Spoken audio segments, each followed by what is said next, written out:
আরে আরে ভাইয়া, এসব তুমি কি করছো? রুমের লাইট কেন অফ করছো? রুমের লাইট অফ করো না, আমি অন্ধকারে ভয় পাই। অন্ধকারে ঘুমাতে পারি না। কিন্তু আমি তো লাইট অন রেখে ঘুমাতে পারি না। ছোটবেলা থেকে আমার লাইট অফ করে ঘুমানোর অভ্যাস। তাছাড়া আমি তো আছি। তোমার ভয় পাওয়ার কোনো কারণ নেই। আমি থাকতে তোমার ভয় কিসের? তুমি আছো মানে তুমি এই রুমে থাকবে না। তুমি অন্য রুমে গিয়ে ঘুমাও। আমার সঙ্গে তুমি কেন এক রুমে ঘুমাবে? কারণ আমি তোমার স্বামী। আমি তোমার সঙ্গে আজ থেকে একদমই ঘুমাবো। স্বামী হয়েছে তো কি হয়েছে? তুমি কি আমার মাথা কিনে নিয়েছো নাকি?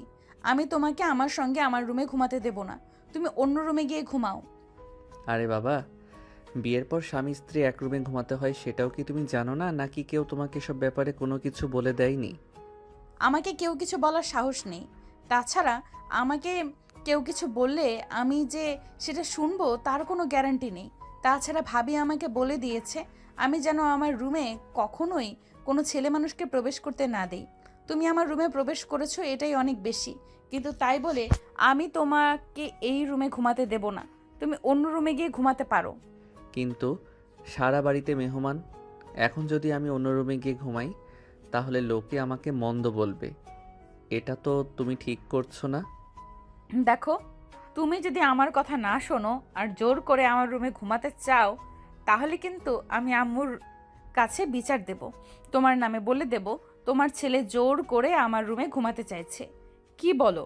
আমি চিৎকার দেব নাকি চিৎকার দিয়ে সবাইকে বলে দেব নাকি? ঠিক আছে, কোনো সমস্যা নেই। আমি বেলকনিতে গিয়ে ঘুমিয়ে পড়ছি, কিন্তু অন্য রুমে যাওয়া সম্ভব নয়। প্লিজ, তুমি এটা বোঝার চেষ্টা করো। ও, তার মানে তুমি কোনোভাবেই আমার রুম থেকে বের হয়ে যাবে না, এটাই তো? নিশ্চয়ই তোমার কোনো কুমতলব আছে। ঠিক আছে, কোনো সমস্যা নেই, আমি এক্ষুনি আম্মুকে সব বলে দিচ্ছি। এই কথা বলে নদী রুম থেকে বের হয়ে সোজা আকাশের আম্মুর রুমে চলে গেল আর দরজায় দাঁড়িয়ে নক করতে থাকলো। আম্মু, ওই আম্মু, তাড়াতাড়ি দরজা খোলো। তোমার সঙ্গে আমার জরুরি কথা আছে। তাড়াতাড়ি দরজাটা খোলো। কি ব্যাপার নদী? কি হয়েছে? তুমি এরকম চিৎকার চেঁচামেচি করছো কেন? আজ তোমার বিয়ে হয়েছে, তাছাড়া সারা বাড়িতে অনেক মেহমান। এখন কি তোমাকে এভাবে চেঁচামেচি করতে দেখতে ভালো লাগে নাকি? আম্মু, তুমি আমাকে কথা শোনাচ্ছ? তুমি তো একটা সময় আমাকে বলেছিলে আমি যেন কোনো ছেলের সঙ্গে এক রুমে না থাকি। তাহলে এখন তোমার ছেলে আমার রুমে কেন থাকতে চায়? যে তোমার ছেলেকে বলো আমার রুম থেকে বের হয়ে আসতে। তা না হলে কিন্তু আমি ওই রুমে গিয়ে কোনোভাবেই ঘুমাবো না। আমি তোমার সঙ্গে ঘুমাবো। এরকম করে না মা। আমি তোমাকে অন্য ছেলের সঙ্গে এক রুমে ঘুমাতে মানা করছি, কিন্তু আকাশ তোমার স্বামী। তুমি আজ থেকে তার সঙ্গে ঘুমোবে। তুমিও তো তোমার ছেলের মতোই কোনো কিছু না বুঝে শুধু শুধু কথা বলো। তোমার ছেলেও তো এই কথাটাই বলছিল। তাই আমি তোমার ছেলের কথার কোনো পাত্তা না দিয়ে সোজা রুম থেকে বের হয়ে চলে এসেছি। এখন তুমি গিয়ে তোমার ছেলেকে বলো আমার রুম থেকে বের হয়ে চলে আসতে। আমি তাকে কোনোভাবেই আমার রুমে ঘুমাতে দেব না। তখনই অসহায়ের মতো মুখ নিয়ে আকাশ এসে সেখানে উপস্থিত হয় আর তার মায়ের দিকে তাকিয়ে থাকে। তার মা কি বলবে কিছুই ভেবে পাচ্ছে না। একে তো পিচ্ছি একটা মেয়ের সঙ্গে ধরে বেঁধে বিয়ে দিয়েছে, তারপর আবার পিচ্ছির এরকম আচরণ। তার মা পড়েছে বড্ড ঝামেলায়। কি করবে কিছুই ভেবে পাচ্ছে না। আকাশ বাবা, বাড়িতে অনেক মেহমান, তাই বলছি কি, প্লিজ তুই ঝামেলা করিস না। তুই নিজের রুমে গিয়ে ঘুমিয়ে পড়, আর নদী আজ আমার সঙ্গেই থাকুক। এই জন্যই তোমাদেরকে বলেছিলাম আমাকে ধরে বেঁধে এই পিচ্চি মেয়েটার সঙ্গে বিয়ে দিও না। এই মেয়েটা কোনোদিনই আমাকে বুঝবে না। আজ আমার বাসর রাত, আর আজ কি না আমাকে একা একা ঘুমাতে হবে। বাবা, এভাবে কথা বলিস না।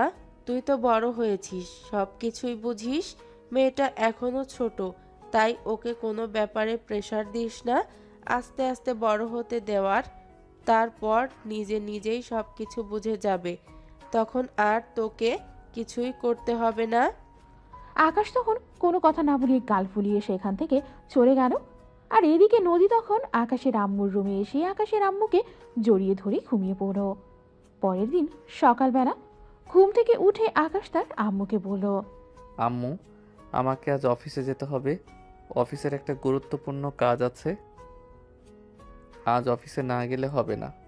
কিন্তু তোকে তো বলছিলাম কয়েকদিনের জন্য অফিসের ম্যানেজারকে দায়িত্ব দিয়ে আয়, তোর নতুন বিয়ে হয়েছে, তোর বউটাও ছোট, তাই তাকে একটু সময় দেয়া প্রয়োজন, তাকে সব কিছু বুঝিয়ে দেয়া প্রয়োজন। আমি এই মেয়েটাকে একটু সময় দিতে পারবো না। তুমি জোর করে এই মেয়েটার সঙ্গে আমার বিয়ে দিয়েছো। এখন এই মেয়েটার সঙ্গে যা কিছু করতে হবে সেটা তোমারই করতে হবে। আমি কিছু করতে পারবো না। কেন যে আমি তোমার কথা শুনতে গেলাম আর নিজের কপালে নিজেই কুড়াল মারতে গেলাম। বাবা প্লিজ এভাবে বলিস না, যা করছি তোর ভালোর জন্যই করছি। তাছাড়া এই মেয়েটাকে যদি আমি তোর জন্য নিয়ে না আসতাম তাহলে অন্যত্র হলেও মেয়েটার বিয়ে হয়ে যেত, তাই এটা করা ছাড়া আমার কোনো উপায় ছিল না। হ্যাঁ, আরেকজনের ভালো করতে গিয়ে এখন তার পরিণাম আমাকে ভোগ করতে হচ্ছে। যাই হোক, আমাকে আজ অফিসে যেতে হবে। আমাকে তাড়াতাড়ি একটু নাস্তা বানিয়ে দাও, আমি অফিসে চলে যাই। এরপর তার আম্মু কি আর কোনো কথা বলার সুযোগ না দিয়েই শেষ হয়ে যায় নিজের রুমে চলে গেল। এদিকে আকাশের আম্মুই নদীকে ঘুম থেকে ডেকে তুলল, তারপর ফ্রেশ করিয়ে দিল। আকাশের আম্মু কিচেনে এসে আকাশের জন্য নাস্তা তৈরি করলো আর তারপর নদীকে ডাকতে লাগলো। আকাশের আম্মুর ডাক শুনেই নদী রান্নাঘরে চলে আসলো। আম্মু, তুমি আমাকে ডাকছিলে? হ্যাঁ আকাশ, একটু পরেই অফিসে চলে যাবে, তুমি ওর নাস্তাটা দিয়ে এসো আর ওকে বলে এসো দুপুরের খাবার সময় হলে যেন বাসায় চলে আসে, সবাই মিলে একসঙ্গে বসে দুপুরের খাবার খাবো। আচ্ছা ঠিক আছে, কপালটা আমার কাছে দাও, আমি এক্ষুনি ভাইয়াকে দিয়ে আসছি। নদীর মুখ থেকে নিজের স্বামীকে ভাইয়া বলে ডাকটা শুনেই আকাশের আম্মু হাসবে না কাঁদবে কিছুই বুঝতে পারছে না। তারপরও তিনি নদীকে নিজের কাছে ডেকে নিলেন আর বললেন, নদী, তুমি তো ভালো মেয়ে, দেখো তোমাকে একটা কথা বলি, তুমি আমার কথাটা বোঝার চেষ্টা করো। আকাশের সঙ্গে তোমার বিয়ে হয়ে গেছে, আকাশ তোমার স্বামী, তাই আকাশকে তুমি ভাইয়া বলে রেখো না। কিন্তু তুমি তো বললে যে তোমাকে আম্মু বলে ডাকতে, আর যদি তোমাকে আম্মু বলে ডাকি তোমার ছেলে তো আমার ভাইয়াই হবে, তাই আমি তোমার ছেলেকে ভাইয়া বলে ডাকবো। এরপর আকাশের আম্মুকে আর কোনো কথা বলার সুযোগই না দিয়ে নদী না তার প্লেট হাতে নিয়ে দৌড়ে সেখান থেকে চলে গেল। সোজা আকাশের রুমের দরজার সামনে এসে দাঁড়ালো।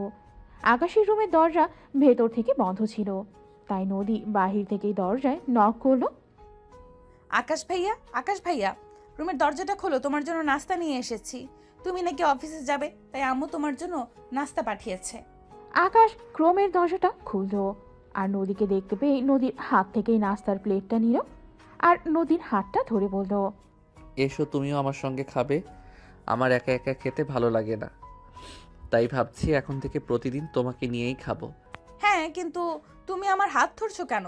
আমার ভাবি তো বলেছিল আমি যেন কখনো আমার হাত কোনো ছেলেকে ধরতে না দেই, তুমি যে আমার হাতটা ছেড়ে দাও। উফ আল্লাহ, তুমি রক্ষা করো আমায়। এখন কি না আমি আমার নিজের বউয়ের হাত পর্যন্ত ধরতে পারবো না?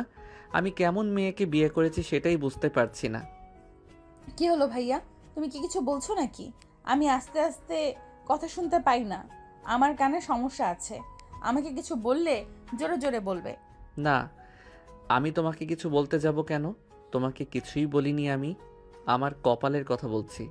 আমার কপালটা এত ভালো যে তোমার মতো ভালো একটা মেয়েকে বউ করে পেলাম।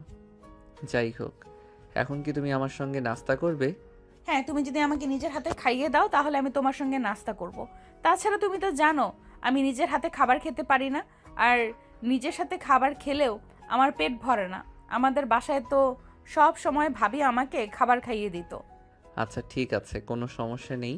তুমি আসো আমার সঙ্গে, আমি তোমাকে আমার নিজের হাতে খাবার খাইয়ে দেব।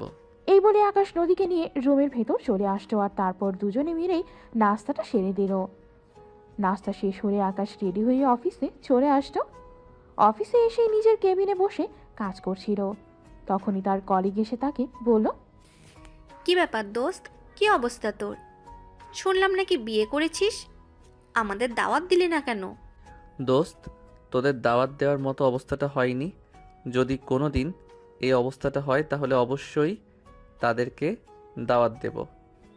এসব কি বলছিস দোস্ত, আমি তো কিছুই বুঝতে পারছি না, যদি একটু খুলে বলতি। কি আর বলবো দোস্ত, কপাল খারাপ থাকলে যা হয় আর কি। আমার মা আমাকে জোর করে ধরে বেঁধে একটা পিচ্চি মেয়ের সঙ্গে বিয়ে দিয়ে দিয়েছে, যে এখনো বিয়ের পর্যন্তই বুঝে না। আমি বুঝতে পারছি না কি হতে চলেছে আমার সঙ্গে। ধুর, এসব কি বলছিস? তোকে পিচ্চি মেয়ের সঙ্গে বিয়ে দিতে যাবে কেন? তুই কি এখনো পিচ্চি নাকি যে তোকে পিচ্চি মেয়ের সঙ্গে বিয়ে দেবে? ফাজলামো করছিস কেন?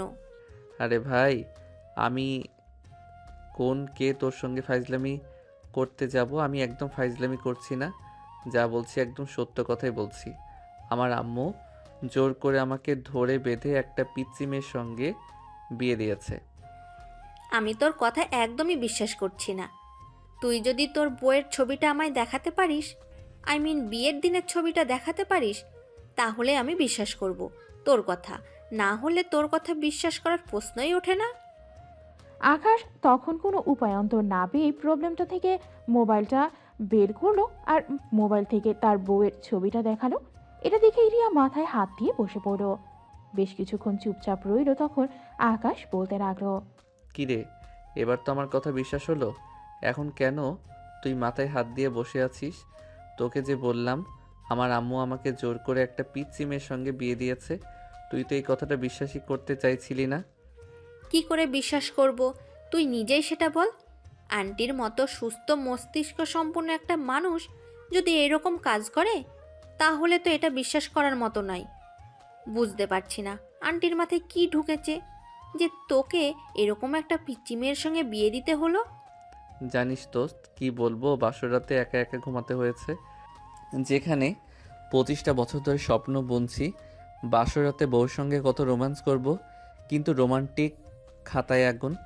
জানি না জীবনে কোনো পাপ করেছিলাম যার ফল আমাকে এভাবে ভোগ করতে হচ্ছে। সত্যি মন খারাপ করিস না দোস্ত, আল্লাহ যা করে ভালোর জন্যই করে। আল্লাহ নিশ্চয়ই তোর জন্য ভালো কিছু রেখেছে, তাই হয়তো এরকমটা হয়েছে। তুই কোনো চিন্তা করিস না, সব ঠিক হয়ে যাবে। কি ঠিক হবে? আমি তো সেটাই বুঝতে পারছি না, কেন আমার সঙ্গে এরকম হতে হলো। আমি তো জীবনে কোনো ভুল করিনি, কোনো কলেজ ভার্সিটি লাইফ পর্যন্ত কোনো প্রেম করিনি। বিয়ে করে বউয়ের সঙ্গে প্রেম করব বলে, আর এখন আমার প্রেম বাতাসে চলছে। আরে ভাই, মন খারাপ করিস না। বললাম তো আল্লাহ যা করে ভালোর জন্যই করে। নিশ্চয়ই তোর জন্য ভালো কিছু রেখেছে। আল্লাহর ওপর ভরসা রাখ। মেয়েটা এখন পিচ্চি, তাই বলে সারা জীবন পিচ্চি থাকবে সেরকম তো নয়। যাই হোক, তোর বউ কোন ক্লাসে পড়ে রে? আম্মুর কাছে শুনলাম এই বছর নাকি ইন্টার ফার্স্ট ইয়ারে পড়ে। তাহলে আর এত চিন্তার কি আছে? আর বছর 2-1 সময় অপেক্ষা কর, মেয়েটার মধ্যে ম্যাচুরিটি চলে আসবে। তখন আর তোকে এত চিন্তা করতে হবে না। হ্যাঁ, সেটাই তো। বিয়ে করলাম 2 বছর আগে, আর বাসর করতে হবে আরও 5 বছর পরে। আচ্ছা তুই এখন যা, আমাকে একটু একা থাকতে দে। আমার কিছু ভালো লাগছে না, আমি এসব আর নিতে পারছি না। রিয়া তখন আর কোনো কথা না বলেই আকাশের কেবিন থেকে বের হয়ে নিজের কেবিনে চলে গেল আর নিজের কাজ করতে থাকলো।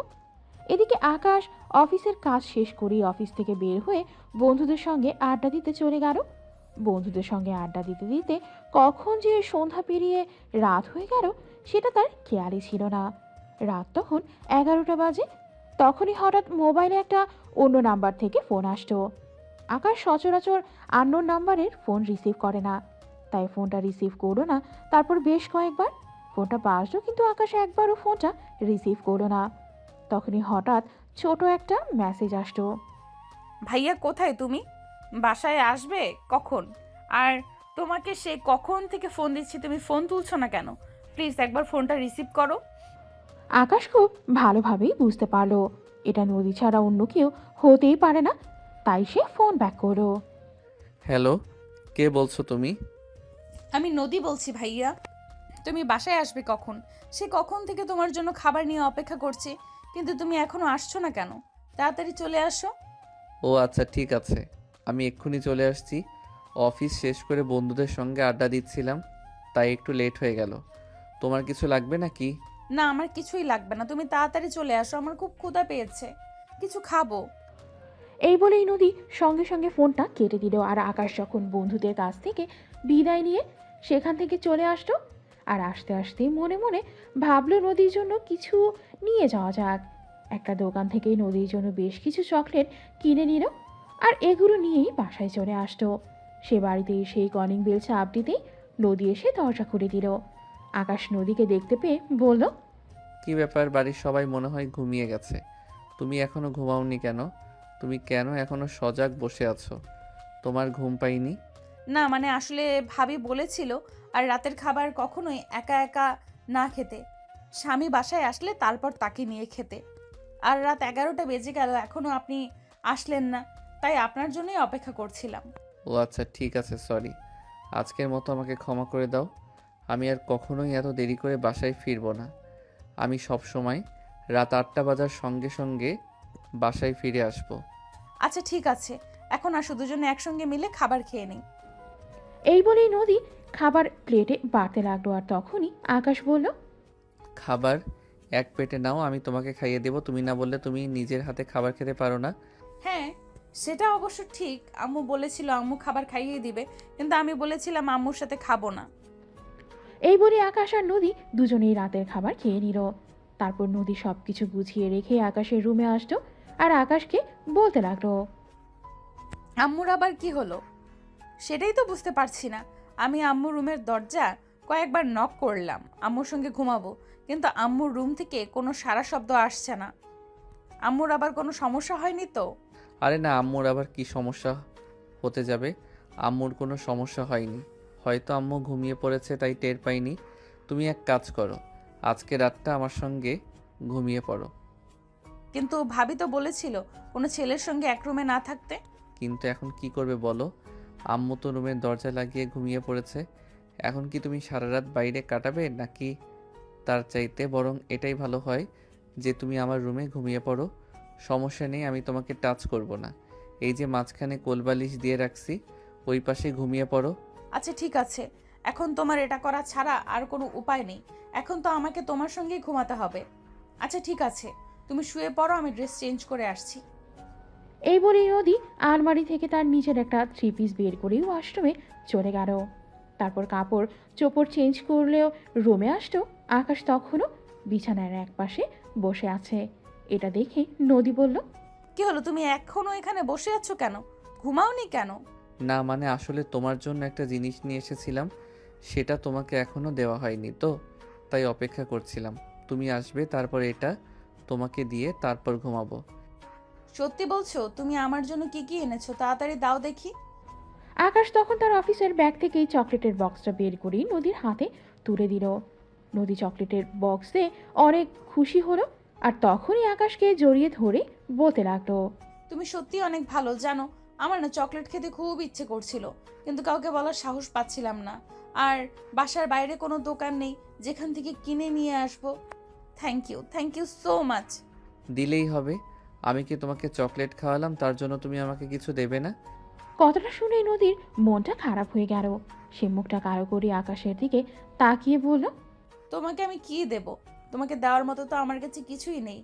একটা পাপ্পি দাও, তাহলেই হবে। কথাটা বলতে না বলতেই নদী আকাশের গালে ঠাস করে দুটো কিস বসিয়ে দিল। নদীর এরকম কাণ্ড দেখে আকাশ তো একদম হতবাক, কারণ আকাশ কখনো এটা ভাবতেই পারিনি সত্যি সত্যি নদী তাকে কিস করবে। তখন আকাশ বলতে লাগলো, আমি যে তোমাকে একটা দিতে বলেছিলাম, তুমি দুইটা দিলে কেন? আমার কাছে আসো, তোমাকে একটা ফেরত দেই। নদী তখন মনে মনে কিছুক্ষণ কিছু একটা ভাবলো আর তারপর আকাশের কাছে এসে বলল, তুমি একদম ঠিক কথাই বলেছো। তুমি বলেছিলে তোমাকে একটা কিস করতে, আর আমি কি তোমাকে দুইটা কিস করে ফেলেছি? তাহলে আমার একটা কিস আমাকে ফেরত দাও। কথাটা শুনে আকাশ মনে মনে ভাবলো সুযোগের সৎ ব্যবহার করা লাগবে, সুযোগটা হাতছাড়া করা যাবে না। তখনই আকাশও নদীকে নিজের কাছে টেনে নিল আর নদীর গালে ভালোবাসার ছোট্ট একটা পরশ এঁকে দিল। আকাশ তখন নদীকে জড়িয়ে ধরে আছে, এটা দেখে নদী বলল, আরে কি করছো তুমি? তুমি আমাকে জড়িয়ে ধরছো কেন? এরকমটা তো আমি বাংলা মুভিতে দেখেছি, তখন নায়ক নায়িকারা খারাপ কাজ করে। তুমি কি আবার আমার সঙ্গে ওইসব খারাপ কাজ করবে নাকি? একদম কিন্তু ওইসব করবে না, করলে ভালো হবে না। আমি আম্মুর কাছে বলে দেবো সব। আরে না, তুমি কি আমাকে ওই রকম খারাপ ছেলে মনে করো নাকি? আমি তোমার সঙ্গে ওরকম কিছুই করব না। আমি শুধু তোমার একটু আদর করব, আমার কাছে আসো। না, আমাকে আর আদর করা লাগবে না। এখন তুমি যে চকলেট সেগুলো খেয়ে তারপর আমি ঘুমিয়ে পড়বো। আকাশও তখন আর কোনো বাড়াবাড়ি করবে না। আসলে পিচ্ছি একটা মেয়ে যে কোনো কিছুই বোঝে না। তার সঙ্গে এত তাড়াতাড়ি ইন্টিমেট হলে সে যদি সেটা সহ্য করতে না পারে আর সবার সঙ্গে বলে দেয়, তখন তো একটা ঝামেলায় পড়তে হবে। তাই আকাশ মনে মনে ভাবলো, যা করার ধীরে সুস্থে আস্তে আস্তে করতে হবে। আস্তে আস্তে নদীকে বশ করে নিজের করে নিতে হবে। তাই আকাশ তখন আর কোনো কথা না বলেই চুপচাপ বিছানার একপাশে শুয়ে পড়ল। অপরদিকে নদীও কয়েকটা চকলেট খেয়ে তারপর বিছানার অপর প্রান্তে শুয়ে পড়ল। মাঝরাতে আকাশের যখন ঘুম ভাঙা, তখন সে দেখতে পেল নদী তাকে জড়িয়ে ধরে ঘুমিয়ে আছে। এটা দেখে আকাশ আর কোনো কথা না বলেই নদীকে আরো শক্ত করে জড়িয়ে ধরে ঘুমিয়ে পড়ল। এই তো মাছ টপ গিলেছে, আস্তে আস্তে কাছে আসছে। সকালবেলা যখন নদীর ঘুম ভাঙল, তখন সে দেখতে পেল আকাশের বুকের ওপর শুয়ে আছে নদী। নদী তাড়াতাড়ি করে উপর থেকে আকাশের বুকের উপর থেকে নামতে গিয়েছিল। তখনই আকাশের ঘুম ভেঙে গেল। আকাশ নদীকে বলতে লাগলো, কি হলো? আমার বুকের উপর শুয়ে থাকো, আমার তো খুব ভালোই লাগছিল, তুমি নেমে যাচ্ছ কেন? এটা লজ্জা করে না তোমার? একটা মেয়েকে এইভাবে নিজের বুকের উপর নিয়ে শুয়ে আছো। আরে আমি আবার কখন তোমাকে আমার বুকের উপর নিতে গেলাম? তুমি তো নিজে আমাকে জড়িয়ে ধরে ঘুমিয়ে আছো। এই যে দেখো, কোলবালিশ মাঝখানে রয়েছে, কিন্তু তুমি আমার উপর চলে এসেছো। ও আসলে তুমি তো জানোই আমি ছোটবেলা থেকে ভাইয়ার সঙ্গে ঘুমাই। ভাবি আসার পর থেকে ভাবির সঙ্গে ঘুমাই। আমার খাটের ওই পাশে একা একা ঘুমাতে খুব ভালো লাগছিল। আমি কাউকে জড়িয়ে না ধরে ঘুমাতে পারি না, তাই তোমাকে জড়িয়ে ধরেছিলাম। সরি, আমাকে ক্ষমা করে দাও। আরে না, সরি বলার কিছুই নেই। আজকের পর থেকে প্রতিদিনই তুমি এভাবে আমাকে জড়িয়ে ধরে ঘুমাবে, আমি তোমাকে কিছুই বলবো না। সত্যি তুমি অনেক ভালো। মুয়া। এই বলে নদী তখন আবারও আকাশের গালে একটা কিস বসিয়ে দিল। আকাশ তো একদম বোকা বনে গেল। এটা আসলেই পিচ্ছি নাকি পিচ্ছি সাজার ভান করে, এটাই তো বোঝা যাচ্ছে না। তাছাড়া ইন্টারে পরে মেয়েটার বয়স তো 17 থেকে 18 হবে। তাহলে এই বয়সে মেয়েটা আবার পিচ্ছি থাকতে পারে কি করে?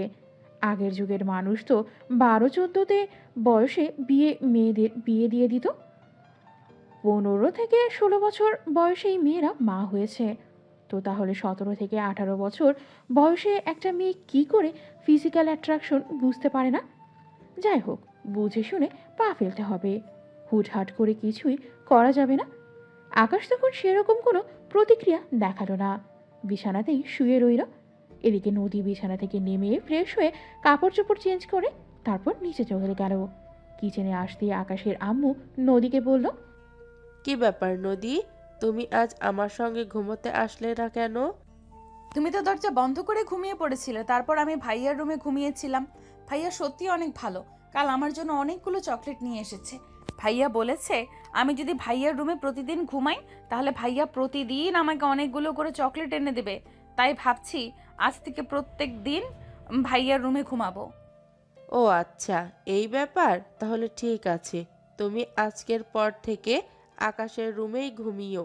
তাহলে তো আর আমাকে কোনো চিন্তা করতে হবে না, আমিও নিশ্চিন্তে থাকতে পারবো। আকাশের আম্মু তখন মনে মনে বুঝতে পারলো আকাশ হয়তো নদীকে কিছুটা হলেও বশে আনতে পেরেছে। আসলে নদী হলো কাদামাটির মতো। ইচ্ছে একটা মেয়ে সাদা কাদামাটিকে আমরা যেভাবে শেপ দেই, তখন সেটা সেভাবেই থাকে। তাই নদীকেও এখন যেভাবে গড়ে তোলা হবে, নদীও ঠিক সেভাবেই গড়ে উঠবে। আকাশের আম্মু তখন সবার জন্য নাস্তা তৈরি করলো আর সবাইকে নিয়ে একসঙ্গে বসে নাস্তা খেয়ে নিল। আর তখন আকাশ তৈরি হয়ে অফিসে চলে যাবে। নদীকে তখন নিজের রুমে ডেকে নিল। এই নদী, একবার রুমে আসো তো, আমার একটু কাজ আছে, একটু করে দেবে? আচ্ছা ভাইয়া, ঠিক আছে, আমি এক্ষুনি আসছি। বলো তোমার কি কাজ করতে হবে আমাকে, আমি এক্ষুনি তোমাকে করে দিচ্ছি। এই যে, আমি আমার টাইটা ঠিক করতে পারছি না, একটু আমার টাইটা ঠিক করে দাও। আর আমার ঘড়িটা কোথায়? ঘড়িটা খুঁজে পাচ্ছি না গো, এটা একটু খুঁজে দাও। আমার অফিসের টাইম হয়ে গেছে, আমাকে এক্ষুনি চলে যেতে হবে। আচ্ছা ঠিক আছে, তুমি 2 মিনিট দাঁড়াও, আমি এক্ষুনি তোমার সব কাজ করে দিচ্ছি। এই বলেই নদী আকাশের টাইটা ঠিক করে দিল। আর তারপর ঘড়িটা খুঁজে বের করে সেটা আকাশের সাথে দিয়ে বলল, ভাইয়া যদি কিছু মনে না করো তাহলে একটা কথা বলতাম। আমার একটা জিনিস লাগবে, তুমি আমাকে এনে দিতে পারবে? কেন পারবো না? অবশ্যই পারবো। বলো তোমার কি লাগবে। আমি তোমার জন্য সব করতে পারি। তুমি আমার কাছে যা চাইবে আমি তোমাকে তাই দেব। সত্যি বলছো ভাইয়া? এই জন্যই তো বলি তুমি সত্যিই অনেক ভালো। হ্যাঁ, এখন বলো তোমার কি লাগবে। আমাকে এক্ষুনি বাসা থেকে বের হতে হবে। অফিসে টাইম হয়ে গেছে, তা না হলে আবার অফিসে পৌঁছাতে লেট হয়ে যাবে। আসলে ভাইয়া এই বাড়িতে না আমার একটাও পুতুল নেই, তুমি আগে আমাকে একটা পুতুল কিনে এনে দেবে? আমার না পুতুল খেলতে খুব ভালো লাগে। আচ্ছা ঠিক আছে, সে না হয় নিয়ে আসবো। কিন্তু আম্মুর কাছে শুনেছিলাম তুমি নাকি কলেজে পড়াশোনা করো। পড়াশোনার কি খবর? তুমি কি পড়াশোনা আর করবে না নাকি? আমি তো পড়াশোনা করতেই চাই, কিন্তু আমার বইপত্র সব কিছু তো আমাদের ওই বাড়িতে রয়েছে। তাছাড়া এখান থেকে আমার কলেজ অনেকটা দূর, আমি তো একা একা যেতে পারবো না। ঠিক আছে, কোনো সমস্যা নেই। আমি অফিস থেকে ফেরার সময় তোমাদের বাসা থেকে তোমার বইগুলো নিয়ে আসবো। আর কাল থেকে তুমি কলেজে যাবে। আমি অফিসে যাওয়ার আগে তোমাকে কলেজে পৌঁছে যাব, আর তারপর অফিসে যাব। এই বলেই নদীর কাছ থেকে বিদায় নিয়ে আকাশ অফিসে চলে আসতো। আর অফিসে এসে নিজের কাজ করতে থাকতো। টিফিন টাইমে আকাশ ক্যান্টিনে বসে টিফিন খাচ্ছিল। আর তখনই তার কলিগ রিয়া সেখানে আসতো। রিয়া তার ভার্সিটি ফ্রেন্ড এবং দুজন একসঙ্গে চাকরি করছে। রিয়া এসে তখন আকাশের সামনের চেয়ারটায় বসতো আর তাকে বলতে লাগলো, দোস্ত, তোকে একটা কথা বলার ছিল। তোর থেকে একটা হেল্প চাই, তুই কি করতে পারবি? করতে পারবো কি না সেটা তো কথা দিতে পারছি না, কিন্তু আমি আমার সাধ্যমতো চেষ্টা করব। বল তোর কি হেল্প চাই। আসলে ফ্যামিলি থেকে আমার জন্য পাত্র দেখা হচ্ছে। তুই তো জানিস ভার্সিটি লাইফে কখনো প্রেম করিনি, তাই ছেলেদের সম্পর্কে আমার সেরকম কোনো আইডিয়া নেই। তাছাড়া ছেলেটাকে আমি চিনিও না, যদি চিনতাম তাহলে না হয় কিছু জানা থাকতো। তাই বলছিলাম তুই যদি একবার ওই ছেলেটার সঙ্গে দেখা করে কথা বলতি তাহলে খুবই ভালো হতো। আরে ভাই, এসব কথা তুই আমাকে কেন বলছিস? বিয়ে করছিস তুই, ছেলেটার সম্পর্কে তোর সব কিছু জানা দরকার। তাই আমার মনে হয় আমার চাইতে তুই কথা বলতে বেশি ভালো হবে। তুই তো জানিস তুই ছাড়া আমার অন্য কোনো ভালো বন্ধু নেই। আমি ছেলেদের সঙ্গে খুব একটা কথা বলতেও পারি না, তাই তোকে বলছিলাম তুই কথা বললে খুব বেশি ভালো হতো।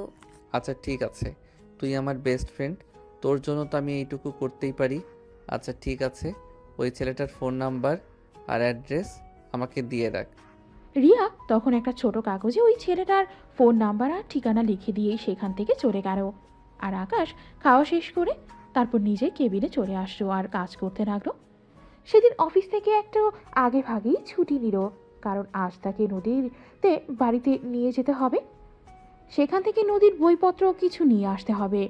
তাই সে বিকেল 5টার দিকে অফিস থেকে বের হলো। তারপর সেখান থেকে বাইক নিয়ে সোজা নদীদের বাড়িতে চলে আসলো। কলিং বেল চাপ দিতেই নদীর ভাবি এসে দরজা খুলে দিল। আকাশকে দেখে অবাক হয়ে বলল, কি ব্যাপার নন্দাই, তুমি একা এলে কেন? আমার ননদিনীকে নিয়ে আসলে না কেন?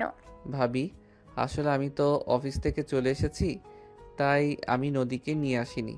একটা কাজ করো, নদীর বইগুলো আমাকে দিয়ে দাও। ভাবছি কাল থেকে নদীকে কলেজে নিয়ে যাব। তা নন্দাই, বিয়ের পর সংসার জীবন কেমন চলছে? আর সংসার জীবন, জোর করে একটা পিচ্চি মেয়েকে আমার ঘাড়ে ঝুলিয়ে দিয়েছে যে বিয়ের ব পর্যন্ত বোঝে না, তার সঙ্গে আবার সংসার জীবন। বাদ দাও সেসব কথা। এখন তুমি আমাকে নদীর জিনিসগুলো দিয়ে দাও। আচ্ছা ঠিক আছে, কোনো সমস্যা নেই। তুমি এখানে বসো, আমি তোমার জন্য একটু নাস্তার আয়োজন করি। প্রথম শ্বশুর বাড়িতে আসলে খালি মুখে চলে যেতে দিব নাকি? তারপর তোমার যা লাগে নিয়ে যেও। আচ্ছা ঠিক আছে, কিন্তু যা করবে একটু তাড়াতাড়ি করো। আমার হাতে কিন্তু এত সময় নেই। আমাকে আবার 8টার মধ্যে বাসায় যেতে হবে, তা না হলে আবার তোমার নন্দিনী মেজাজ দেখাবে। অন্য কিছু না পারলে মেজাজ দেখাতে পারে। দেখো, আমার ননদি ছোট বলে অবহেলা করো না, কিন্তু সে কিন্তু সারা জীবন ছোট থাকবে না। একটা সময় সে সব কিছুই বুঝতে পারবে, তখন কিন্তু তোমার এই অবহেলাগুলোর জবাব সে হাড়ে হাড়ে দিবে। ভাই, সময়ের জিনিসটা যদি সময় না পাই 5 বছর পরে পেয়ে কি লাভ হবে? তখন কি আর এত ইন্টারেস্ট থাকবে নাকি? অবশ্যই থাকবে। কেন? তুমি 5 বছর পর কি বুড়ো হয়ে যাবে নাকি? 5 বছর পর তো তুমিও এখন যেমন আছো সেই রকমই থাকবে। মেয়েরা বুড়ো হয়ে যায়, ছেলেরা বুড়ো হয় না। আচ্ছা বাদ দাও না এসব কথা। এখন যে কাজটা করার জন্য এসেছি সেই কাজটা করতে দাও। আমাকে তো আবার বাসায় ফিরতে হবে। তিশা তখন আর কোনো কথা না বলে চুপচাপ কিচেনে চলে গেল। তারপর আকাশের জন্য নাস্তা বানিয়ে নিয়ে আসতো। আকাশকে নাস্তা খেতে দিয়ে নদীর প্রয়োজনীয় সব জিনিসপত্র গুছিয়ে নিয়ে আসতো, আর সেগুলো আকাশের হাতে তুলে দিয়ে বলল, দেখো, আমার ননদটা ছোট বলে অবহেলা করো না। মেয়েটা ছোটবেলা থেকে অনেক কষ্ট পেয়ে বড় হয়েছে। ছোটবেলা থেকে বাবা মাকে পায়নি। আমার স্বামী অনেক আদর যত্ন করে মেয়েটাকে মানুষ করেছে, আর বিয়ের পর থেকে আমি করেছি। প্লিজ কখনো আমার ননদটাকে কোনো ব্যাপারে কষ্ট দিও না। চিন্তা করবেন না, আপনার না না তবু চলে, কিন্তু আমি অবুঝ নেই। আমি মোটামুটি সব কিছুই বুঝতে পারি, তাই কোনো চিন্তার কারণ নেই। আমি চেষ্টা করছি যতটা সম্ভব মানিয়ে নেওয়ার। আচ্ছা ঠিক আছে, তাহলে তাই করো, কারণ এটা করা ছাড়া তো আর কোনো উপায় নেই। জানোই তো এই মুহূর্তে আমার হাজবেন্ডও আমার পাশে নেই। আমি নিজেই যে কতটা খারাপ অবস্থায় আছি সেটা আল্লাহ ছাড়া কেউ জানে না। সেই কারণে আমাদের দেখাশোনা করা আমার জন্য খুবই ডিফিকাল্ট হয়ে দাঁড়িয়েছে। তাই আমি এই কাজটা করতে বাধ্য হলাম। ভাবি, আপনি কোনো চিন্তা করবেন না। আমি আপনার জন্য আমি আপনার জন্য প্রতি মাসের খরচ পাঠিয়ে দেব। আমি তো জানি আপনার নিজেরও বাবা মা কেউ নেই, তাই আপনারও তো যাওয়ার কোনো জায়গা নেই। আপনি নদীর ভাবি মানে আমারও ভাবি, তাই আপনার প্রতি আমারও দায়িত্ব কোনোভাবেই কম নয়। আমি আছি আপনার পাশে, চিন্তা করবেন না। অনেক ধন্যবাদ তোমাকে ভাই। আমার ননদটাকে কোনো কষ্ট দিও না। আমার ননদটা যেন কোনো দিনও তোমার প্রতি বিন্দু মাত্র আক্ষেপ প্রকাশ করতে না পারে। আশা করি সেরকমটা কোনোদিনও হবে না। আজ তাহলে ভাবি আসি, অনেক দেরি হয়ে গেল। আর হ্যাঁ, আপনি কিন্তু কাল ও পরশু নাগাদ একবার আমাদের বাড়ি থেকে ঘুরে আসবেন। আসলাম তাহলে, আল্লাহ হাফেজ। এই কথা বলে আকাশ নদীর ভাবির কাছ থেকে বিদায় নিয়ে তাদের বাড়ি থেকে বের হয়ে চলে আসতো। আর আসার সময় শপিং মল থেকে নদীর জন্য বেশ কয়েকটা পুতুল আর সেই সঙ্গে কিছু চকলেট কিনে নিল। শপিং মল থেকে বের হতে যাবে তখনই সামনে একটা ফুলের দোকান চোখে পড়ল। আকাশ মনে মনে ভাবল, মেয়েরা তো অনেক ফুল পছন্দ করে, নদীও তো একটা মেয়ে, নিশ্চয়ই সে এর ব্যতিক্রম হবে না। তাই নদীর জন্য কিছু ফুল কিনে নিল। তারপর সবগুলো নিয়ে বাসায় চলে আসতো। বাসায় এসে কলিং বেল চাপ দিতেই নদী দৌড়ে এসে দরজা খুলে দিল। দরজা খুলে এসে আকাশকে দেখতে পেয়ে বলল, কি ব্যাপার ভাইয়া, তুমি না বলেছিলে আজ আমার বইপত্র সব কিছু নিয়ে আসবে? তাহলে আনোনি কেন? তুমি কি আমাকে মিথ্যে বলেছিলে? সারাদিন অফিসের কাজ করেই বুঝতে পেরেছো আমার ওইসব কথা মনে ছিল না। তুমি আমাকে ফোন দিয়ে বলে দাওনি কেন? তাহলে তো নিয়ে আসতে পারতাম।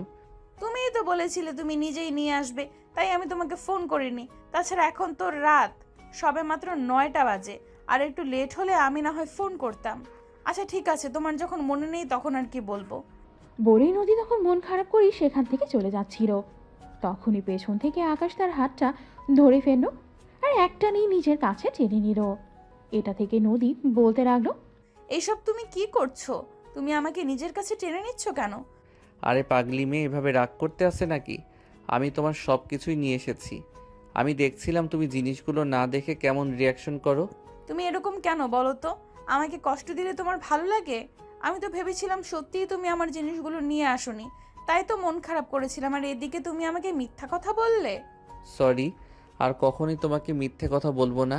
এই নাও, এখানে তোমার প্রয়োজনীয় সব কিছু আছে। এই যে তোমার পুতুল আর চকলেট। হায় আল্লাহ, আমার জন্য এতগুলো পুতুল নিয়ে এসেছো? আমি তো তোমাকে এতগুলো পুতুল আনতে বলিনি। আমি তো বলেছিলাম শুধু আমার একটা পুতুল হলেই চলবে। তাছাড়া তুমি যখন আমাদের বাড়িতে গিয়েছিলে, আমাদের বাড়িতে তো আমার অনেকগুলো পুতুল ছিল, ওইখান থেকে নিয়ে আসলেই পারতে। তুমি কেন নিজের টাকা খরচ করে এতগুলো পুতুল কিনতে গেলে? আরে বাবা, এতে দোষের কি আছে? তুমি আমার 10টা না 5টা না একটা মাত্র লক্ষ্মীমন্তর বউ। তোমার জন্য আমি তো এইটুকু করতেই পারি। এইটুকু করার তো আর আমার জন্য অপরাধ হতে পারে না। তাই বলে তুমি এতগুলো পুতুল নিয়ে আসবে? এতগুলো পুতুল আমি রাখবো কোথায়? শোনো, আমার রুমটা না যথেষ্ট বড়, ওইখানে তোমার পুতুলগুলোর যথেষ্ট জায়গা হবে, তাই চিন্তা করার কোনো কারণ নেই।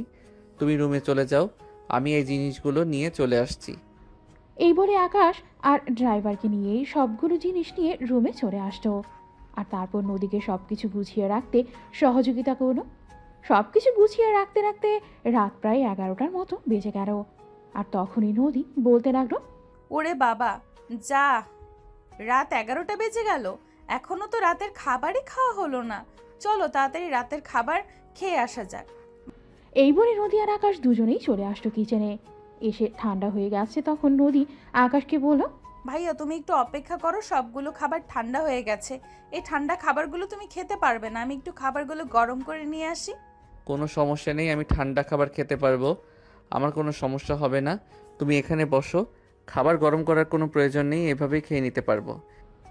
এই বলে আকাশ প্লেটে খাবার তুলে নিল আর তারপর নদীকে খাইয়ে দিয়ে নিজেও খাইয়ে নিল। তারপর আকাশ দুজনেই রুমে চলে এসে ঘুমিয়ে পড়ল। পরের দিন সকালবেলা আকাশ ঘুম থেকে উঠে নদীকে ঘুম থেকে জাগিয়ে তুলল। এই নদী, নদী ঘুম থেকে উঠো, তুমি না আজ থেকে কলেজে যাবে? আমার তো মনে ছিল না। আচ্ছা ঠিক আছে, আমি এক্ষুনি উঠছি। এবারে আকাশের জন্য একসঙ্গে বিছানা থেকে নেমে তারপর ফ্রেশ হয়ে সেই নাস্তা করে নদী কলেজে যাবার জন্য তৈরি হয়ে নিল। তারপর নদী আর আকাশ দুজনেই একসঙ্গেই রুম থেকে বের হচ্ছিল। এটা দেখে আকাশের আম্মু বলতে লাগলো, কি ব্যাপার নদী, তুমি কি আজ থেকে কলেজে যাচ্ছ নাকি? হ্যাঁ আম্মু, তোমার ছেলে কাল আমাদের বাসা থেকে আমার বইপত্র আর প্রয়োজনীয় সব জিনিসপত্র নিয়ে এসেছে, তাই ভাবছি আজ থেকে কলেজে যাব। তাছাড়া তোমার ছেলে গতকাল আমাকে বলল আজ থেকে আমাকে কলেজে পৌঁছে দিবে। আচ্ছা ঠিক আছে, যাও। আমি ভাবছিলাম এই ব্যাপারে তোমার সঙ্গে কথা বলবো, কারণ বিয়ে হয়েছে বলে তো আর পড়াশোনা বন্ধ করা উচিত নয়। বিয়ে হয়েছে বলে তো আর জীবন শেষ হয়ে যায়নি, পড়াশোনা তো করতে হবে। আচ্ছা আম্মু ঠিক আছে, তাহলে এখন আসছি, না হলে আবার লেট হয়ে যাবে। অতঃপর দুজনেই বাসা থেকে বের হয়ে পড়ল।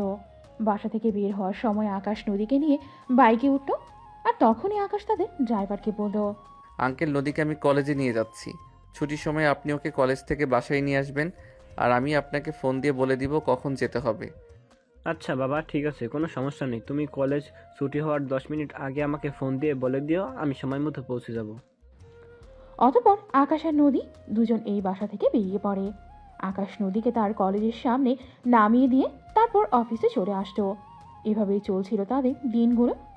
যদিও আকাশ আর নদীর মাঝে এখনও স্বামী স্ত্রীর সম্পর্কটা তৈরি হয়নি, তবুও তাদের মধ্যে ভালো একটা সম্পর্কই চলছে। বাইরে থেকে কেউ দেখে বুঝতে পারবে না যে তাদের মধ্যে এখনও সেরকম কোনো সম্পর্ক তৈরি হয়নি।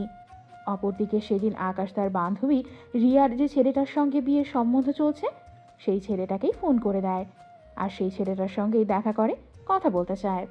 দেখুন, আপনি যেহেতু বনানীতেই থাকেন, যেহেতু আমার অফিস থেকে তো আর খুব বেশি দূরে নয়, তাই রিয়া বলছিল একবার আপনার সঙ্গে দেখা করে একটু কথা বলে নিতে। আমার মনে হয় সেখানে রিয়াকেও রাখা উচিত। এটা যেহেতু রিয়াকে করতে যাচ্ছি, তাই আমার মনে হয় রিয়ার সঙ্গে এ ব্যাপারে আগেভাগে একটু কথা বলে নেওয়া উচিত। হ্যাঁ, আপনি একদম ঠিক কথাই বলেছেন। এই কথাটা আমি রিয়াকে বলেছিলাম, কিন্তু সে বলেছিল তার নাকি একটু আনকমফোর্টেবল লাগে, তাই আমি যেন আগে কথা বলে নিই। যাই হোক, আপনি কোনো চিন্তা করবেন না, আমি রিয়াকে আমার সঙ্গে নিয়ে আসব। আচ্ছা ঠিক আছে, তাহলে আমরা আগামী ফ্রাইডেতে দেখা করি। এই বলে আকাশ আর রাজ কথা বলা শেষ করে ফোন রেখে দেয়। আর এর পরের দিন শুক্রবার। শুক্রবারে আকাশ সচরাচর সকাল সকাল ঘুম থেকে ওঠে না, কিন্তু সেদিন আকাশ সকাল সকাল ঘুম থেকে উঠেই নিজের প্রয়োজনীয় সব কাজ করে নেয়। আর তারপর নদী সকাল 11টার দিকে ঘুম থেকে উঠেই দেখে আকাশ নিজের সব কাজ করে নিয়েছে। এটা দেখেই নদী বলে, ব্যাপার ভাইয়া, তুমি তো কখনোই শুক্রবারে এত সকালে ঘুম থেকে ওঠো না, তাহলে আজ আবার তোমার কি হলো? তুমি এত সকালে ঘুম থেকে উঠেছো কেন? না মানে আসলে আজ আমার একটা বন্ধুর সঙ্গে দেখা করতে যাব তো, তাই তাড়াতাড়ি কাজগুলো করে নিলাম, যাতে বিকেলে কোনো কাজ না থাকে। আমিও তোমার সঙ্গে বাইরে যাব, অনেকদিন কোথাও বাইরে যাওয়া হয় না। আচ্ছা ঠিক আছে, তাহলে ফ্রেশ হয়ে তৈরি হয়ে নাও, আমি বিকেল 3টার দিকে বেরোবো। তোমাদের মেয়েদের তো আবার রেডি হতে একটু বেশি টাইম লাগে, তাই আগেভাগে রেডি হয়ে থেকো।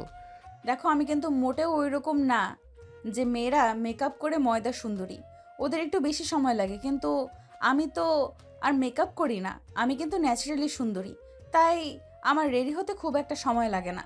তুমি একদম ঠিক কথাই বলেছো, তুমি এমনিতেই অনেক সুন্দরী, তোমার মেকআপ করার কোনো প্রয়োজন নেই। যাই হোক, এখন ঘুম থেকে উঠে পড়ো, সকালে নাস্তার সময় পেরিয়ে গেছে, আমার খুব ক্ষুধা পেয়েছে। তুমি ঘুম থেকে উঠোনি বলে আমি কিছু খাইনি। হায় আল্লাহ, তুমি এত সকালে ঘুম থেকে উঠেছো, তাহলে তো খাবার খেয়ে নিলেই পারতে। আমি তো ভেবেছি তুমি আজ ঘুম থেকে উঠবে, তাই আমিও ঘুম থেকে উঠিনি। আচ্ছা দাঁড়াও, আমি এক্ষুনি সব ব্যবস্থা করছি। এই বলেই নদী বিছানা থেকে নেমে ফ্রেশ হয়ে তাড়াতাড়ি কিচেনে চলে গেল নাস্তা বানানোর জন্য। আসলে শুক্রবারে কেউই দুপুরের আগে ঘুম থেকে ওঠে না, তাই নাস্তাও বানানো হয়নি। নদী সবার জন্য নাস্তা বানিয়ে নিল, তারপর আকাশকে নিয়ে নাস্তা খেয়ে নিল। তারপর দুপুরের রান্নাবান্না শেষ করেই নদী তৈরি হয়ে আকাশের জন্য অপেক্ষা করতে লাগলো। কিছুক্ষণ পরে আকাশ তৈরি হয়ে নদীকে নিয়ে বের হয়ে গেল। আকাশ আজ বাড়ি গিয়ে গাড়ি নিয়ে বের হয়েছে। আকাশ গাড়ির ড্রাইভ করছে আর নদী তার পাশের সিটে বসে আছে। আকাশ তার বান্ধবী রিয়ার বাড়ির সামনে দাঁড় করালো। এটা দেখেই নদী আকাশকে বলল, কি ব্যাপার, তুমি এখানে গাড়ি দাঁড় করালে কেন? তুমিই তো বলে তোমার বন্ধুর সঙ্গে দেখা করতে যাবে, কিন্তু এটা তো একটা বাড়ি, এখানে কেন গাড়ি দাঁড় করিয়েছো? না মানে আসলে এখানে একটা মেয়ে আছে যে আমার সঙ্গে অফিসে কাজ করে, তা কেউ নিয়ে যেতে হবে, তো তাই এখানে গাড়ি দাঁড় করালাম। তার মানে অফিসে তোমার সঙ্গে মেয়েরাও কাজ করে? আচ্ছা, তুমি আবার মেয়েদের সঙ্গে প্রেম করো না তো? তবা তবা আস্তাগফিরুল্লাহ, আমি আবার মেয়েদের সঙ্গে কেন প্রেম করতে যাব? আমি একদম ওই রকম ছেলে নই। তুমি কি আমাকে দেখে ওই রকম খারাপ ছেলে মনে করো নাকি? না, সেরকমটা নয়। আসলে ছোটবেলা থেকে বাংলা মুভিতে দেখতাম ছেলেরা বড় হলে নাকি প্রেম করে, তাই তোমাকে বললাম আর কি। আচ্ছা, বাংলা মুভি দেখি শুধু প্রেম করাই দেখেছো, অন্য কিছু দেখোনি? অন্য কিছু মানে তুমি কি বোঝাতে চাইছো? আমি তো কিছুই বুঝতে পারলাম না। তখনই আকাশ কিছু একটা নদীকে বলতে চাইছিল, কিন্তু সেটা বলার আর সুযোগ পেল না, কারণ ততক্ষণে রিয়া বাসা থেকে বের হয়ে গাড়ির কাছাকাছি চলে এসেছে। রিয়া গাড়ির কাছে এসে আকাশকে বলতে লাগলো, কিরে বেটা, আমি আমার হবু হাজব্যান্ডের সঙ্গে দেখা করতে যাচ্ছি, আর তুই তখন তোর বউকে নিয়ে এসেছিস। আসলে তোরা এরকমই, আমি যখন আমার হবু হাজব্যান্ডের সাথে কথা বলবো, তখন তুই কেন একা একা বসে থাকবি? বউকে নিয়ে এসেছিস রোমান্স করার জন্য, তাই না? দেখ রিয়া, একদম ফালতু কথা বলিস না। এসব ফালতু কথা বলা একদম ভালো লাগে না। তাছাড়া নদী নিজের ইচ্ছায় আমার সাথে এসেছে। আমি তো তাকে বলেছিলাম আমি আমার এক বন্ধুর সঙ্গে দেখা করতে যাচ্ছি, আর তখন সে নিজের থেকেই বলল সেও আমার সঙ্গে আসবে, তাই তাকে নিয়ে এলাম। কারণ বিয়ের পর থেকে তো সে আর বাসা থেকে তেমন একটা বের হতে পারেনি। আমার ঘাট হয়েছে, আর কখনোই এমন কথা বলবো না। এখন দয়া করে গাড়িটা স্টার্ট কর। রাজের সঙ্গে আমার কথা হয়েছে, সে বলল সে নাকি রেস্টুরেন্টে বসে আমাদের জন্য অপেক্ষা করছে।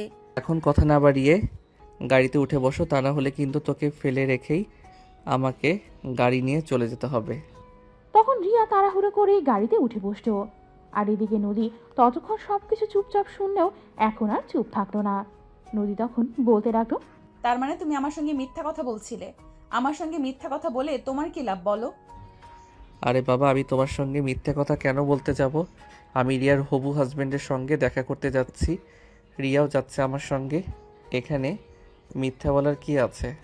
হ্যাঁ, এখন তো ধরা পড়ে গেছে বলে মিথ্যা কথা বলার কি আছে?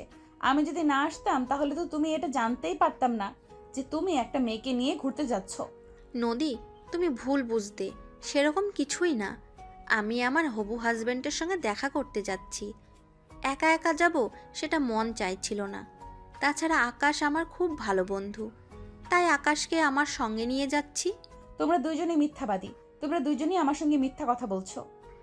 আচ্ছা ঠিক আছে, তুমি যখন আমাদের কথা বিশ্বাসই করছো না, তাহলে চলো আমাদের সঙ্গে।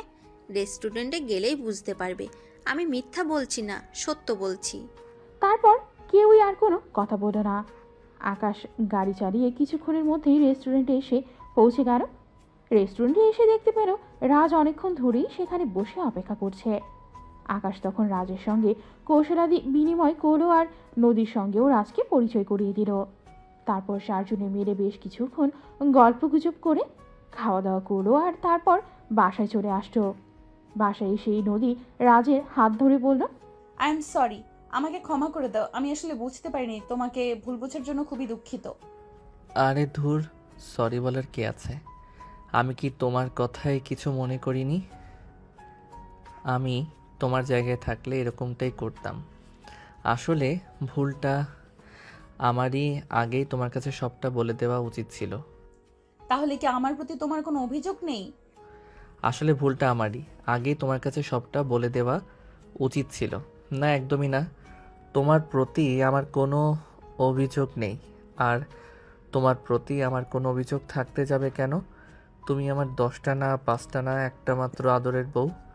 তোমার প্রতি কি আমার কখনোই কোনো অভিযোগ থাকতে পারে?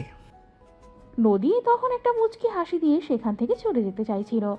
তখনই আকাশ পেছন থেকে বলল, নদী, আমাদের বিয়ে তো অনেক দিন হয়ে গেল, আজকে তোমার কাছ থেকে আমি কিছু পেতে পারি? কি পেতে চাও? একদম খারাপ কিছু চাইবে না কিন্তু। আচ্ছা, তুমি সব সময় এরকম কেন করো? আমি কেন তোমার কাছে খারাপ কিছু চাইতে যাব? আমি তো তোমার স্বামী, আমি তোমার কাছে সব কিছুই তো চাইতে পারি, তাই নয় কি? তাছাড়া আমি তো তোমার সব ইচ্ছে আবদার পূরণ করি। তুমি কি আমার এইটুকুই যে আবদার পূরণ করতে পারো না? বলো কি চাও? তোমার ভালোবাসা চাই নদী। দেখো, তুমিও একটা পরিপূর্ণ যুবতী আর আমিও একটা পরিপূর্ণ যুবক, তাই আমাদের মধ্যেই সেরকম সম্পর্ক হতেই পারে। তাছাড়া আমরা স্বামী স্ত্রী, কেন আমাদের মধ্যে এত বাধা? আমরা কাছে থেকেও কেন মাইলকে মাইল দূরত্ব মনে হয় আমাদের দুজনের মাঝখানে? সেটা তুমি চাও সেই জন্যই হয়। তুমি যদি নিজের থেকে আমাকে কাছে টেনে নিতে, তাহলে আমি কখনোই তোমাকে বাধা দিতাম না। মানে তুমি এতদিন জেনে শুনে আমার সঙ্গে এসব কিছু করেছো? তুমি সব কিছু জেনেও আমার সঙ্গে পিচ্চি সাজার চেষ্টা করেছো, তাই না? হ্যাঁ, এতদিন যা কিছু করেছে আমি তোমার সঙ্গে জেনে শুনেই করেছি। আমি চাইছিলাম তুমি জোর করে আমার সঙ্গে ওই সব কিছু করো, কিন্তু তুমি এতটাই বোকা যে কোনো কিছুই বুঝতে পারলে না। উল্টো আমাকে আরো তোমার কাছ থেকে দূরে দূরে রাখলে। তুমি এরকম কেন বলো? কেন? কোন মেয়েরা চায় না বিয়ের পর তার স্বামীর ভালোবাসা পেতে, বিয়ের পর তার স্বামীর আদর্শ আগে ভরিয়ে রাখতে নিজেকে? তারপর নদী আর অনেকগুলো কথা বলতে লাগলো আর সব কিছুই আকাশের মাথার উপর দিয়ে যাচ্ছিল। সে কোনো কিছুই বুঝতে পারছিল না। সে এটা ভাবতেই পারছিল না নদী তার সঙ্গে এত বড় একটা চালাকি করে নিল। নদীর এরকমটা কি করে করলো? সত্যি আকাশ মনে মনে ভাবলো নদী খুবই ছোট আর পিচ্ছি একটা মেয়ে, কিন্তু নদীর ভেতরে এত কিছু চলছিল এটা আকাশ কোনোভাবেই বুঝতে পারল না। তখনই আকাশ দেখতে পেল নদী তার সামনে বসে বসে মুচকি মুচকি হাসছে। এটা দেখে আকাশ তখনই নদীকে টান দিয়ে নিজের কাছে টেনে নিল আর বলতে লাগলো, তুমি আমার সঙ্গে এত বড় একটা চালাকি করতে পারলে? আমি তো ভেবেছিলাম সত্যি তুমি খুবই পিচ্ছি, ওসব কিছুই বোঝো না, আর সেজন্যই তুমি আমার সঙ্গে এরকম করছিলে। কিন্তু তুমি সত্যি সত্যি আমার সঙ্গে এত বড় একটা প্রতারণা করলে, এটা আমি ভাবতেই পারিনি। জনাব, পিচ্ছি আমি নই, পিচ্ছি আপনি। সেজন্য আপনি আমাকে বুঝতে পারেননি। আমি তো ভেবেছিলাম আমি যদি আপনার সঙ্গে ওইরকম করি, তাহলে আপনি নিজের থেকে আমাকে সবকিছু বুঝিয়ে দিবেন, কিন্তু উল্টে আপনি এইভাবে ভয় পেয়ে আমার থেকে দূরে দূরে থাকবেন, এটা তো আমি কখনোই ভাবতে পারিনি। কিন্তু ম্যাডাম, চিন্তার কোনো কারণ নেই।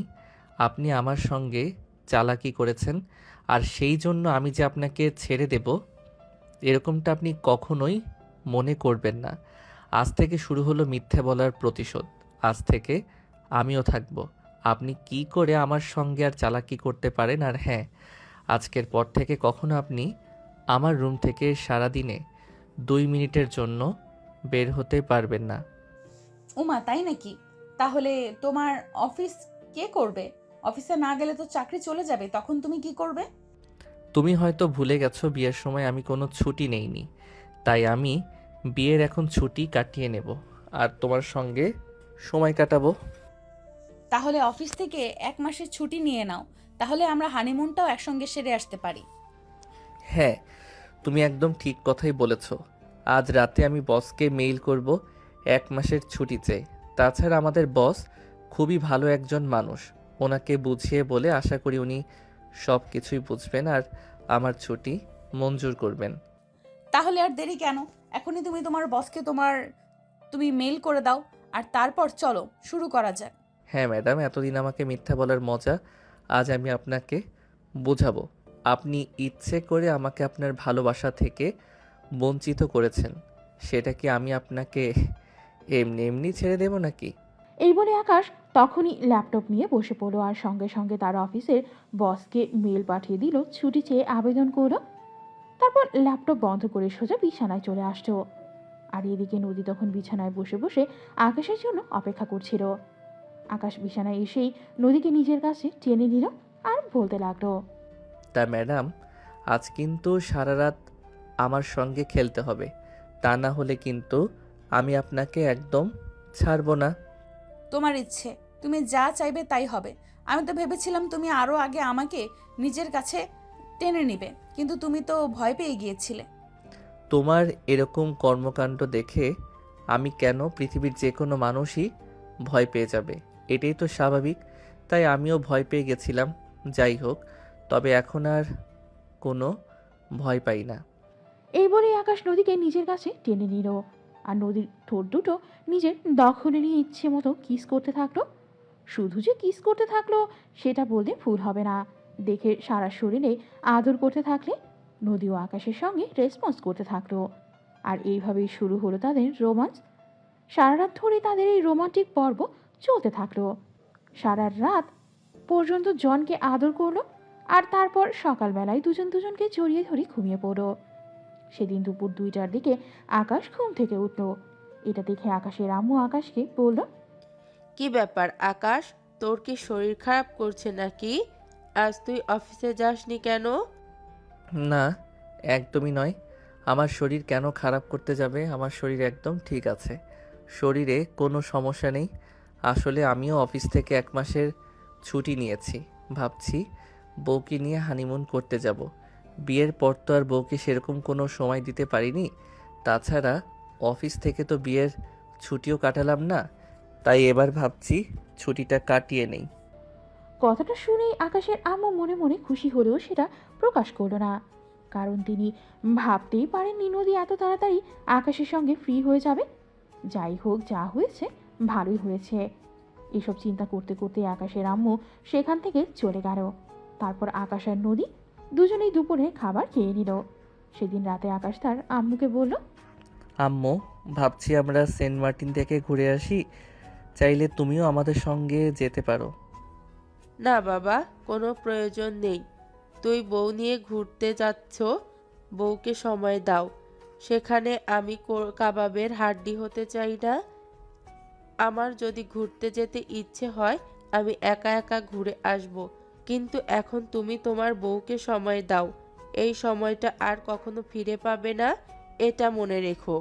আচ্ছা আম্মু, তুমি একদম ঠিক কথাই বলেছ। আমিও যে এতদিন ধরে তোমাদেরকে এটাই বলছিলাম, এই সময়টা আর কখনোই ফিরে পাবো না। তাই আমি কালকেই নদীকে নিয়ে সেন্ট মার্টিন যাচ্ছি। আচ্ছা ঠিক আছে, সমস্যা নেই। টাকা পয়সা যা লাগবে নিয়ে যেও, আমার আলমারিতে টাকা রাখা আছে। অতঃপর আকাশ নিজের রুমে চলে গেল আর নদীকে নিয়েই নিজেদের প্রয়োজনীয় সমস্ত জিনিসপত্র গোছগাছ করে নিল। আর পরের দিন সকালবেলা আকাশ নদীকে নিয়ে সেন্ট মার্টিনের উদ্দেশ্যে রওনা দিল। সেখানে পৌঁছতে প্রায় রাত হয়ে আসতো আর হোটেল খুঁজে পেতেও একটু সময় লাগলো। আসলে তাদের তো আর আগে থেকে হোটেল বুক করা ছিল না, তাই। তারপর হোটেলে পৌঁছে তারা রাতের খাওয়া দাওয়া শেষ করে বিছানায় গেল ঘুমানোর জন্য। তখনই আকাশকে রিয়া ফোন করলো। আকাশ রিয়ার ফোনটা রিসিভ করতেই অপরের প্রান্ত থেকে রিয়া বলতে লাগলো, কি রে, কি ব্যাপার দোস্ত? তোর আবার কি হলো? আর তুই অফিসে আসিসনি কেন? কেন দোস্ত, বস কিছু বলেনি নাকি? আমি তো অফিস থেকে কিছুদিনের জন্য ছুটি নিয়েছি, বউকে নিয়ে হানিমুন করতে এসেছি। এখন সেন্ট মার্টিন আছি। আরে দোস্ত, কি বলছিস? তুই বউকে নিয়ে হানিমুন করতে চলে গেলি? আর সেটা একবার আমাদেরকে বললিও না। আর আমাদের কাছে সব সময় বলতি তোর বউ নাকি ছোট্ট পিচ্চি একটা মেয়ে, কোনো কিছুই বোঝে না। তাহলে এখন হানিমুন করতে গেলি কিভাবে? দোস্ত, আগে ঢাকায় ফিরে আসতে দে, তারপর তোকে সব কিছুই বলবো। আচ্ছা এখন বল, তোর বিয়ের খবর কি? হ্যাঁ, সব কিছুই ঠিকঠাক চলছে। আব্বু আম্মু তো বললো আগামী মাসে বিয়ের ডেট ফিক্স করবে। তাহলে তো ভালোই হলো। তুই আমার বান্ধবী, এদিকে আমি বিয়ে করে নিয়েছি, আর এখনও তুই বিয়ে করিসনি। এটা দেখতে একদম ভালো লাগে না। তোর উচিত এখন বিয়ে করে নেওয়া। আচ্ছা দোস্ত, একটা কথা, এবার কিন্তু আমাদের জন্য আরেকটা মানুষ নিয়ে আসতে হবে, তা না হলে কিন্তু আর মানবো না। ধুর, এসব তুই কি বলছিস? আমার বউটা সবেমাত্র ইন্টারে পড়াশোনা করছে, আর একটু বড় হতে দে। সে তো নিজেই এখনো ছোট, নিজের কাজগুলো নিজেই করতে পারে না, নিজের হাতে এখনো খাবার খেতে পারে না। এখন যদি তার একটা বেবি হয় তাহলে ওই বেবিটাকে সামলাবে কে? হ্যাঁ, সেটাও একদম তুই ঠিক কথা বলেছিস। আচ্ছা ঠিক আছে, তোরা এনজয় কর, রাখি তাহলে। আচ্ছা ঠিক আছে, তুইও তোর হবু হাজবেন্ডের সঙ্গে কথা বল। আমি তো আর বিয়ের আগে প্রেম করার সুযোগ পেলাম না, অন্তত তুই বিয়ের আগে তোর হবু হাজবেন্ডের সঙ্গে একটু প্রেমময় সম্পর্ক গড়ে তোল। এরপর দুজনে আরও বেশ কিছুক্ষণ দুষ্টুমি ফাজদামি করেই ফোন রেখে দিল।